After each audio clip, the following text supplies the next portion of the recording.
कुछ फैसला लो, हालेलुया, कुछ फैसला लो, ऐसा फैसला, पक्का इरादा, हालेलुया। मैं आपको क्या बात बता रहा हूँ, जब हम गुनाहों में होते हैं, जब हम शराब पी रहे होते हैं, जब हम गंदे काम कर रहे होते हैं, तब तो हम पूरी दुनिया छोड़ के लगे होते हैं, माँ बाप की भी परवाह नहीं होती, तब हम सब कुछ छोड़ के लगे होते हैं, हालेलुया।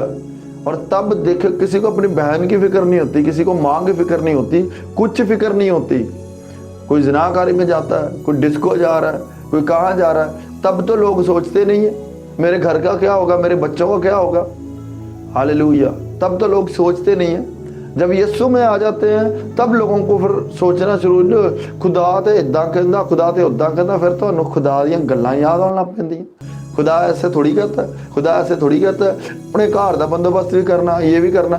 पर ਜਦੋਂ ਤੂੰ ਪੁੱਠੇ ਕੰਮ ਕਰਦਾ ਸੀ, ਜਦੋਂ ਤੂੰ ਜ਼ਿਨਾਕਾਰੀਆਂ ਕਰਦਾ ਸੀ, ਬਦੀਆਂ ਕਰਦਾ ਸੀ, ਜਦੋਂ ਨਸ਼ੇ सारा कुछ करते सी, उदों तो ਤੁਹਾਨੂੰ नहीं सी ये चीज़ें नज़र आती हैं। तब तो आपके माइंड में नहीं आती ये बात कि मुझे मेरे घर की फिक्र है, हो सकता है मैं मर सकता हूँ, मेरा एक्सीडेंट हो सकता है, मैंने शराब पी है, मैंने नशा किया, मैं ज़िनाकारी करता हूँ, पकड़ा जाऊँगा, जलील हो जाऊँगा। तब तो हम अपने घराने की भी इज्जत नहीं सोचते। लेकिन जब मसीह में आते हैं तब बहुत सारे लोग जो है वो देखिए दूसरी कौमों से जब आते हैं तो फिर उनको ये होता है मेरा घराना, मेरे माँ बाप तो उधर आ, मैं इधर आ गया, पता नहीं दुखी होणगे मेरे तो, ये होगा वो। उदों नहीं दुखी होंगे जो असीं गलत काम करते, उदों नहीं ये सोचा होंदियां। हुण शैतान तुहानूं रोकदा, हालेलुया। अब शैतान तुम्हारे दिमागों में ये बात डालता है कि नहीं समझदारी ना चल, कलाम च लिखिया, कलाम च लिखिया, समझदारी ना चल।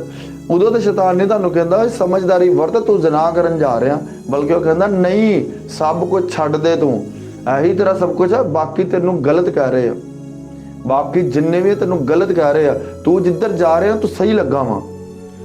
तदों तो असी कहने जो मैं कर रहा वो कोई नहीं कर सकता। मैं नशा कर रहा, मैं अपने लिए कर रहा, मेरी जिंदगी खराब हो रही। मैं अगर मैं रिलेशनशिप दे विच मैं लड़की रखी हुई है, मैं ज़िनाकारी वास्ते जा रहा, तो तुहानूं इस गल ना की। जो मसीह जा जाते फिर बड़ा सोचते हो, फिर साडी सोच जाना शुरू हो जाती है, लै मेरे पेरेंट्स, मेरे बाल बच्चे, रोजी रोटी कित्थों कमावांगा, ये कित्थों कमावां, ये क्या इदां की करूँगा, उदां की करूँ, फिर सारियां गल्लां चेते आउंदियां। हालेलुया। उस टाइम नूं याद करो जो तुसीं रुकदे ही नहीं सी, जो करते सी रुकदे ही नहीं सी।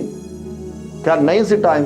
हर शख्स ते वो टाइम आउंदा वा, हर शख्स ते वो आउंदा जो असीं रुकदे ही नहीं आ, करते ही जाने कहता जिद्दां तुसीं बदियां वास्ते अपने जिसम के अज़ा नूं दे दिता सी ना, इदां ही कहता नेकी वास्ते भी दो। हुण करते ही जाओ नेकी, करते ही जाओ नेकी।